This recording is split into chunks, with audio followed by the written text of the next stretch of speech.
Welcome to Facts TV News, where everything is true. Teacher hospitalized following three-vehicle crash in Mandeville.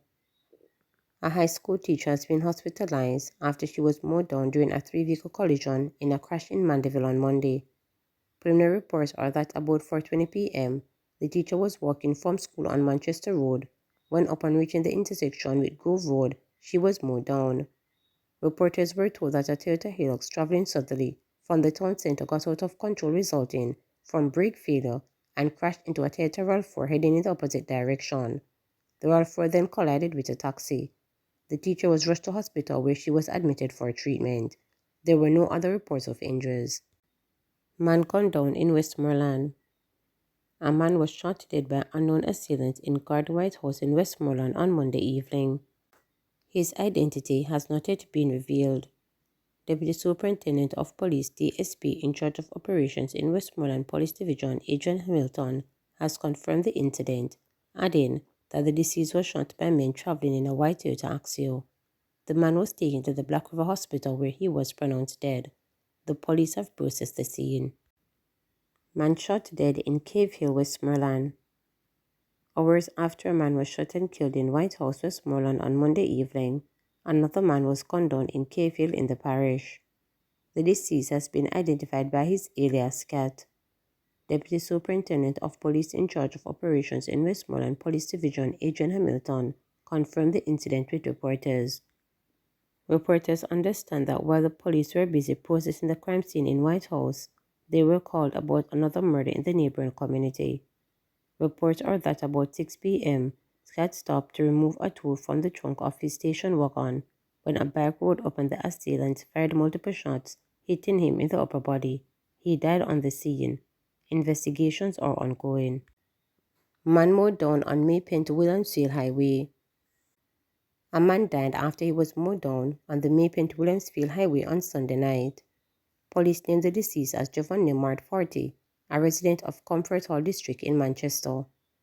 A police report said about 7:50 p.m., Nemard's vehicle overheated while traveling uphill towards Williamsfield. He pulled over in the westbound lane about 500 meters from Williamsfield roundabout. Police said Nemard was opening the radiator when he ran into the road to escape hot water. Nemard reportedly ran into the path of a Honda step wagon traveling westwardly and was mowed down.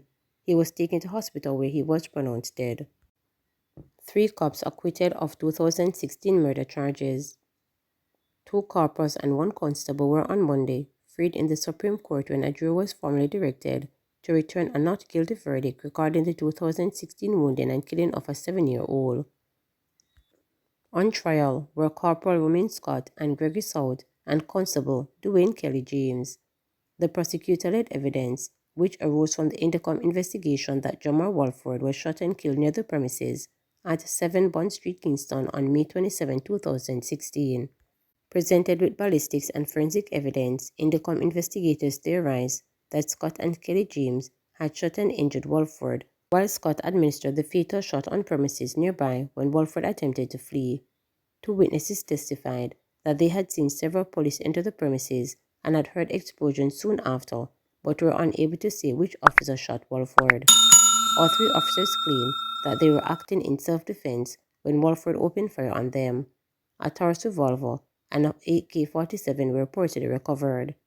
At the close of the prosecution's case, a lawyer representing the 3 officers made submission to the judge that the prosecution had failed to make out a case sufficient to leave the jury's deliberation. Scott was represented by Althea Grant, while South was represented by Kemar Robinson, and Kelly James was represented by Peter Champney KC and Samoy Campbell. Indicom had initially recommended that additional officers be charged with misconduct in public office and attempting to pervert the court of justice. However, the Director of Public Prosecutions, Paula Llewellyn, had declined to act on the recommendation, which resulted in it being the subject of judicial review in 2020. The court ruled that the Director of Public Prosecution had properly exercised her discretion not to charge other officers named. Father wants justice after 11-year-old son reportedly pepper-sprayed by a cop.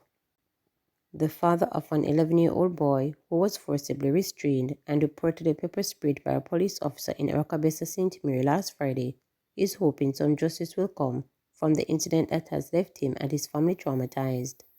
My son is a quiet boy. He is only talkative around his peers, and right now, I don't know what is going through his head, said Fitzroy Robinson. Robinson is still in shock that a routine school pickup of his children ended so badly. When I reached a few meters from the police station after leaving the school, I saw the transport authority and some police. They stopped me and I stopped, he told reporters.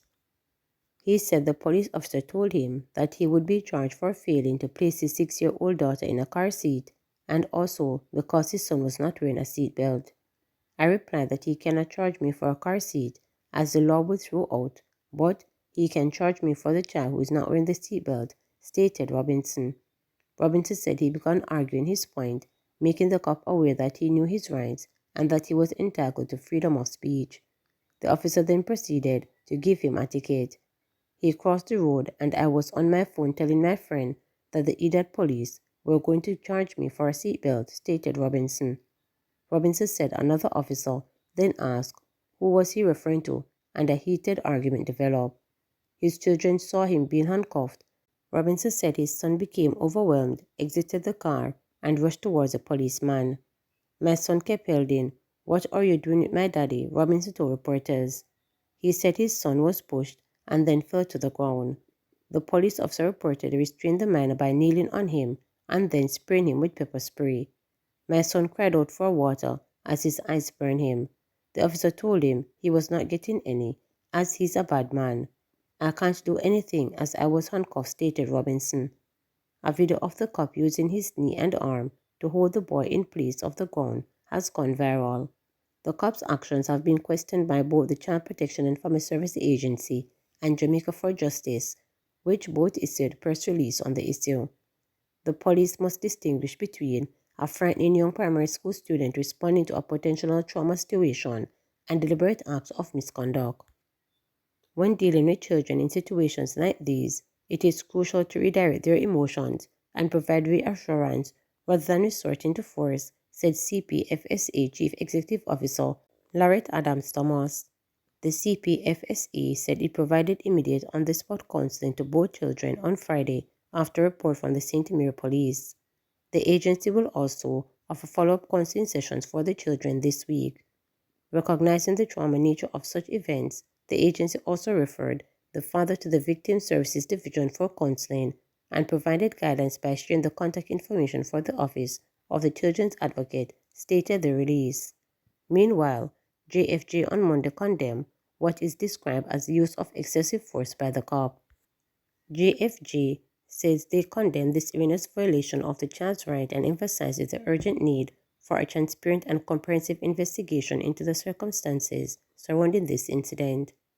The organization calls on the Jamaica Constabulary Force to take swift and decisive action against the officers involved, ensuring that they are held accountable for their actions, it said in a release from the Executive Director, Michael Jackson. She said the incident highlighted the importance of coordinated response from law enforcement. Mr. Robinson has taken comfort in the support from the CPFSA and JFJ. He is also heartened by the support provided by members of the Aracabesa Primary School family, community members, and the St. Mary Police. Superintendent in charge of St. Mary, Bobbitt Morgan Simpson, told reporters that the matter is under investigation. "I can only say the police officer is not from St. Mary," she said. Robinson is waiting to see the outcome of an investigation launched. "Right now, my children's mother, who is abroad, is shaken up by the incident and she cannot be here. I just want justice for my son," he said. Please remember to subscribe, like, share, and click the notification